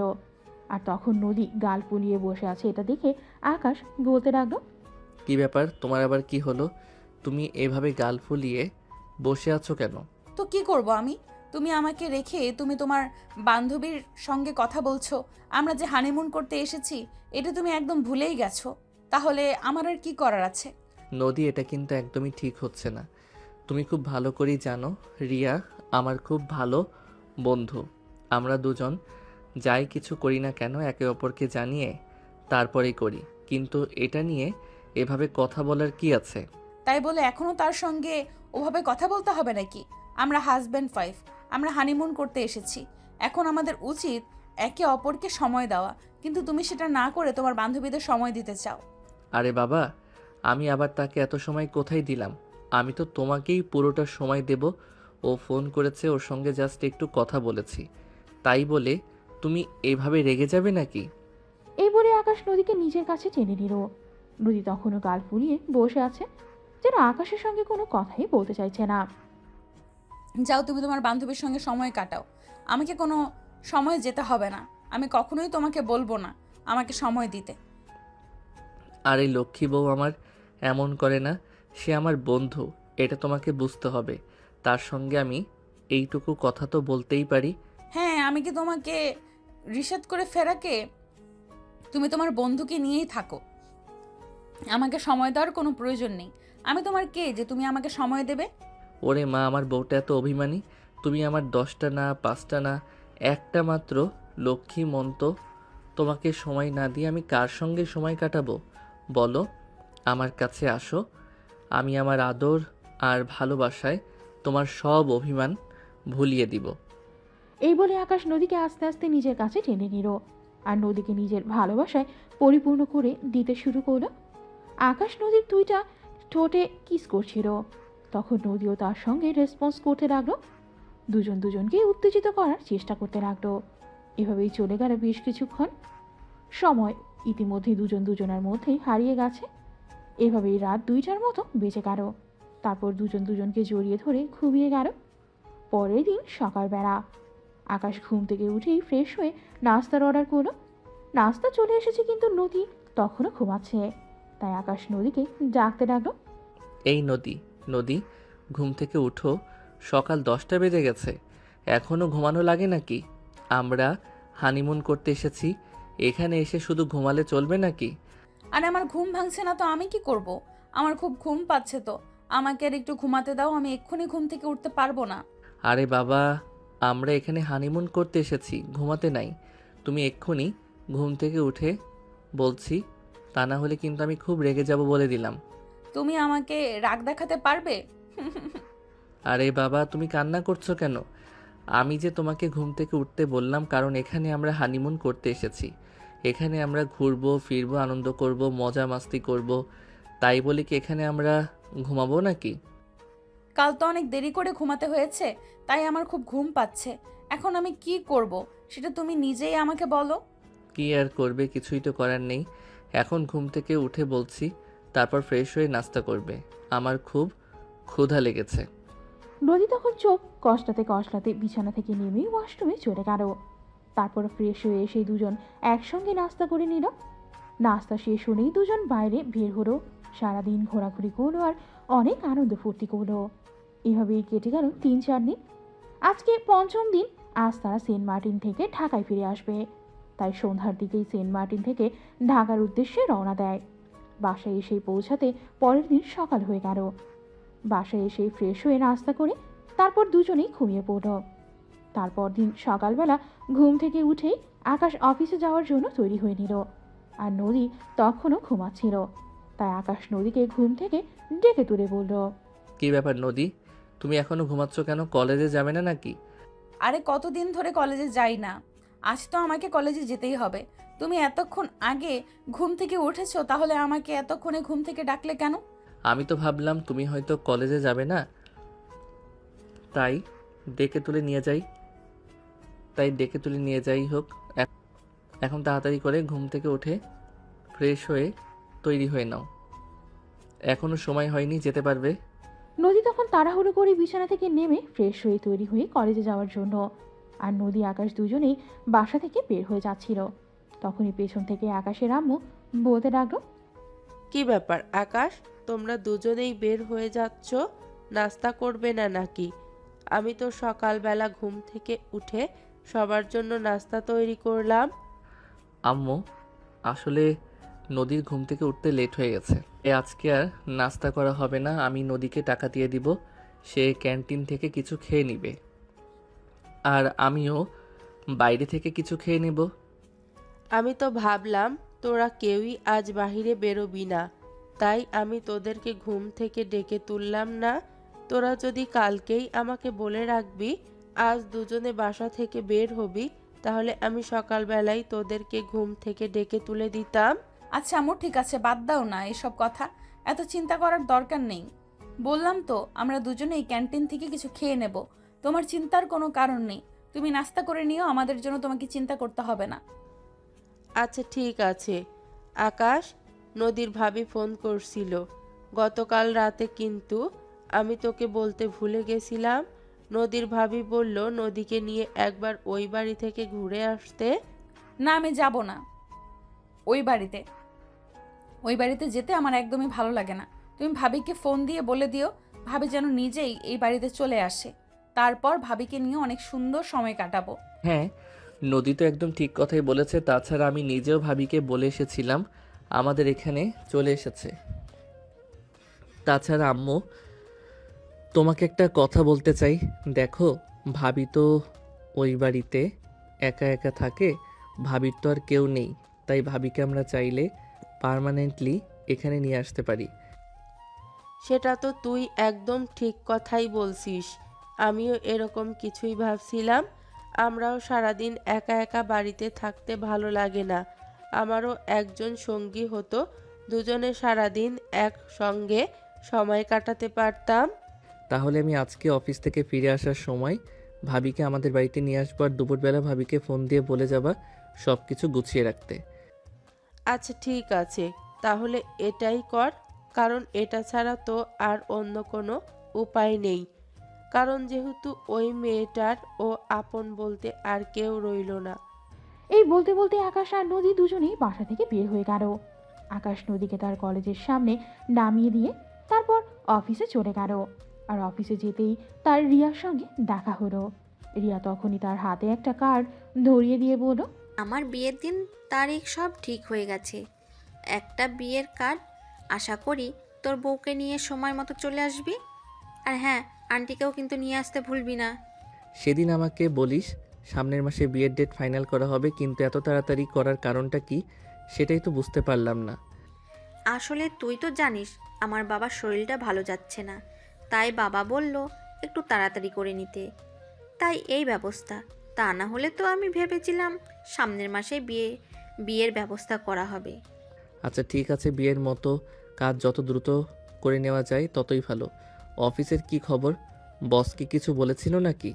ও হ্যাঁ, আমি তো তোকে বলতেই ভুলে গেছি, তোর তো প্রমোশন হয়েছে, আমারও প্রমোশন হয়েছে, আমাদের মতো আরও 2-3 জনের হয়েছে প্রমোশন। তাই নাকি? তাহলে তো খুবই ভালো।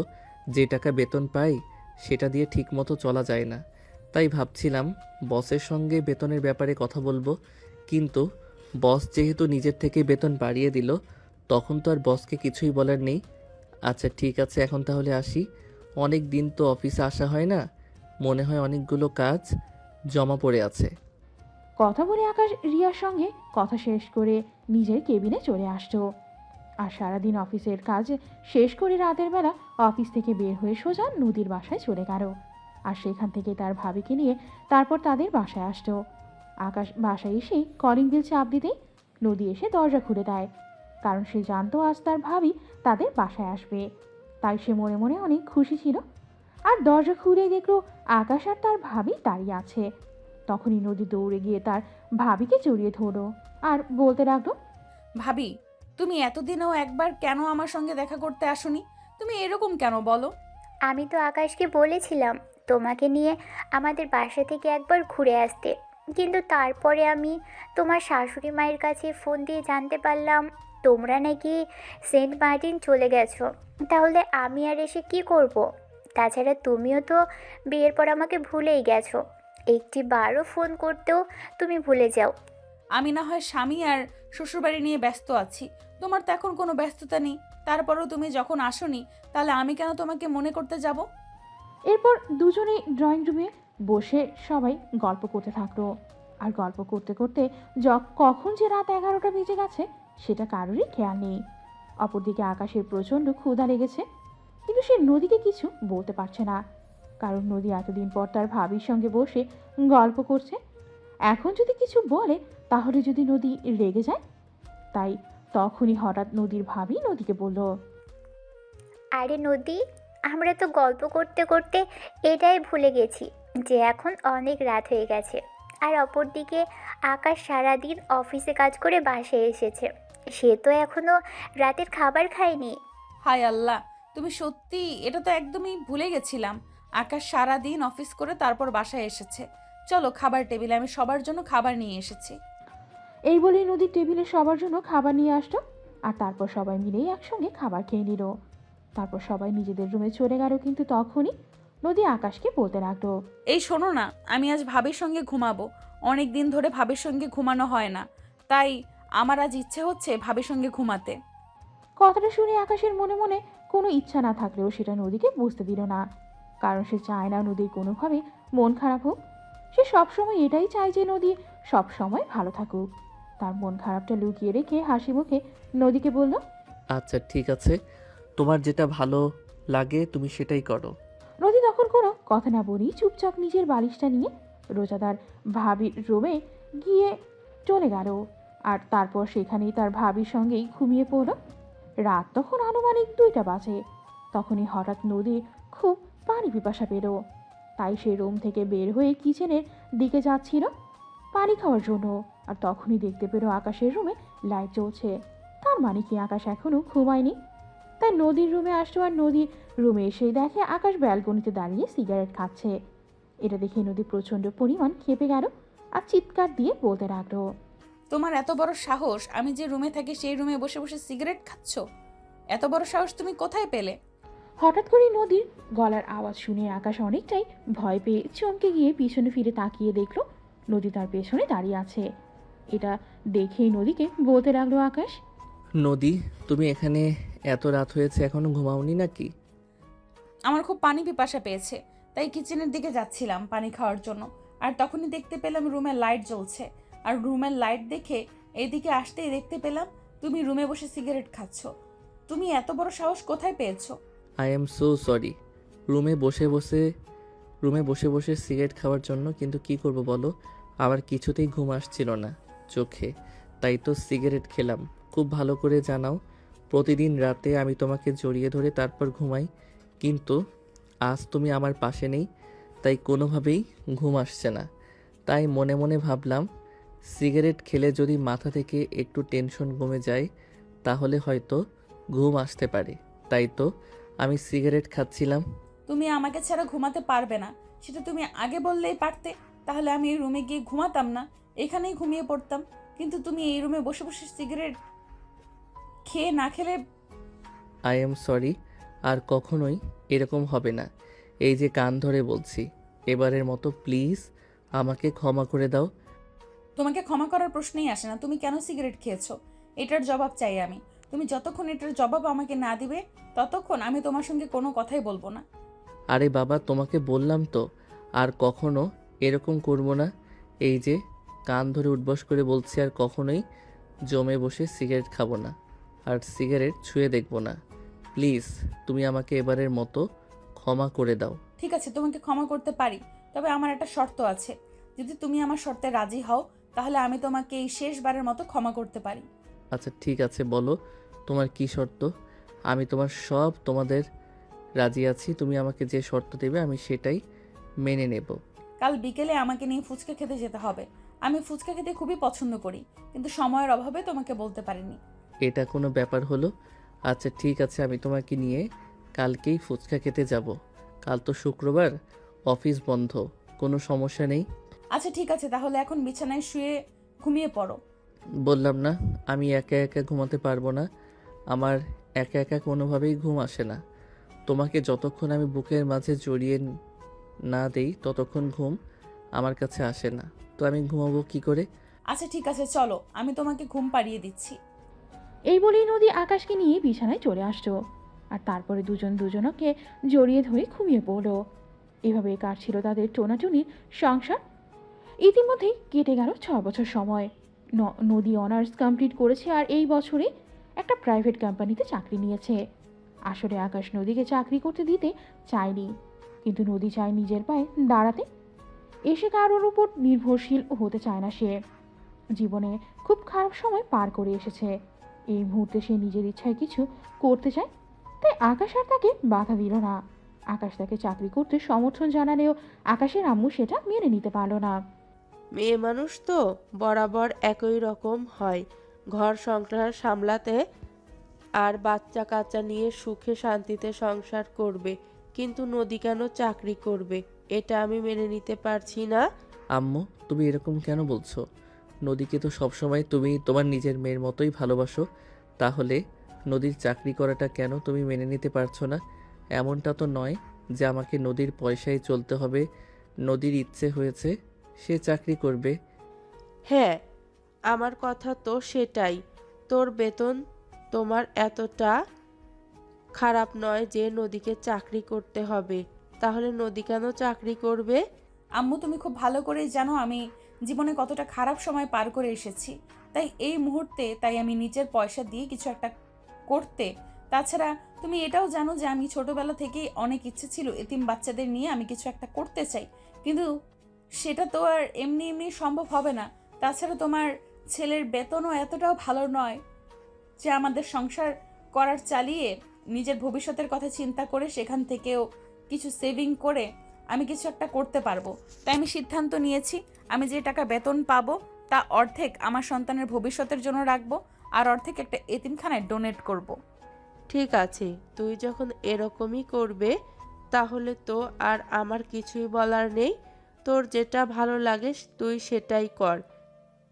আর তুই যখন নিজের ইচ্ছায় চাকরি করতে চাইছিস আর এতিম বাচ্চাদের নিয়ে কাজ করতে চাইছিস, তাহলে আমি তোকে আর মানা করব না। এরপর আকাশের আম্মুই নদীর চাকরি করা নিয়ে আর কোনো ঝামেলা করেনি। তবে এখন কথা হলো নদী চাকরি করছে প্রায় 2 বছর, আর তাদের বিয়েরও প্রায় 6 থেকে 7 বছর হয়ে গেছে, কিন্তু এখনও তাদের সংসারে কোনো বাচ্চা কাচ্চা নেই। এটা নিয়ে আকাশের আম্মু একটু কথা বলল। দেখো আকাশ আর নদী, আমি তোমাদের দুজনকেই বলছি, তোমরা চাকরি বাকরি করছো, নিজেদের নিয়ে ব্যস্ত থাকছো, তাতে আমার কোনো সমস্যা নেই। কিন্তু দেখো, আমি তোমাদের ভালোর জন্যই তোমাদের একটা কথা বলতে চাই। তোমরা যদি সেটাকে ভালোভাবে নাও তো ভালো, কিন্তু খারাপভাবে নিলে আমার কিছুই করার নেই। আমি চাই এইবার তোমরা তোমাদের পরিবার পরিকল্পনা নিয়ে কিছু একটা ভাবো। আচ্ছা আম্মু, এই ব্যাপারে তোমাকে বলতে হবে না। আমি ভাবছিলাম আরও আজকেই তোমাকে এই খুশির খবরটা জানাবো। আমার তো প্রেগনেন্সি পজিটিভ এসেছে। আরে, তুমি এতক্ষণে আমাকে এই কথাটা জানালে? আমি তো সেই কবে থেকে এই দিনটার জন্য অপেক্ষা করছি। জানো আমার এই খবরটা শুনে কতটা কঠিন আছে, আমি তোমাদেরকে বলে বোঝাতে পারবো না। কতদিন ধরে অপেক্ষা করছি আমাদের ঘরে ছোট্ট একটা পুচকো আসুক। সে সারাদিন আমাদের ঘরটাকে মাতিয়ে রাখবে। আমি সারাদিন তার সঙ্গে সময় কাটাবো, খেলাধুলা করব। হ্যাঁ, তোমার মনের এই আশাটা এখন পূর্ণ হতে চলেছে। নদী প্রেগনেন্ট, আর সেটা আমরা আজকেই জানতে পারলাম, কারণ গত 2 মাস ধরে নদীর পিরিয়ড মিস হচ্ছে। তাই আমি আজকেই নদীকে নিয়ে ডক্টরের কাছে গিয়েছিলাম। আর তারপরে আলট্রাসোনোগ্রাফি করে আমরা জানতে পারলাম নদী মা হতে চলেছে। সত্যি এটা অনেক খুশির খবর। তাই আমি সিদ্ধান্ত নিয়েছি পুরো এলাকা জুড়ে মিষ্টি খাওয়াবো। তাহলে আর দেরি কেন? আমি এক্ষুনি মিষ্টির দোকানে মিষ্টির অর্ডার করে দিচ্ছি। তারপর তোমার যত খুশি তত মিষ্টি বিতরণ করো। এই বলে আকাশ তখনই অনলাইনে 40 কেজি মিষ্টির অর্ডার করলো। আর কিছুক্ষণের মধ্যেই সেটা তার বাড়িতে পৌঁছে গেল। তারপর আকাশের আম্মু সারা এলাকা জুড়ে নাতি আসার সুবাদেই মিষ্টি খাওয়ালো। আর সবাই মিলেই তাদেরকে অনেক দোয়া দিল। সেদিন বিকেলবেলা সবাই মিলেই ড্রয়িং রুমে বসেছিল। আর তখন আকাশের আম্মু নদীকে উদ্দেশ্য করে বলল, নদী, আমি তোমার সঙ্গে কিছু কথা বলতে চাই, খুব দরকারি। হ্যাঁ আম্মু, বলো না কি বলবে। আসলে কি বলবো সেটাই ভেবে পাচ্ছি না। আর আর তুমি সেটা কিভাবে নিবে সেটাও ভেবে পাচ্ছি না। আসলে আমার চাচাতো বোনের একটা ছেলে আছে, যার বিয়ে হয়েছিল, কিন্তু 2 মাসের মাথায় তার বউয়ের ব্লাড ক্যান্সার ধরা পড়ে মারা যায়। সেদিন তো জানোই, আমার চাচাতো বোন আমাদের বাড়িতে এসেছিল।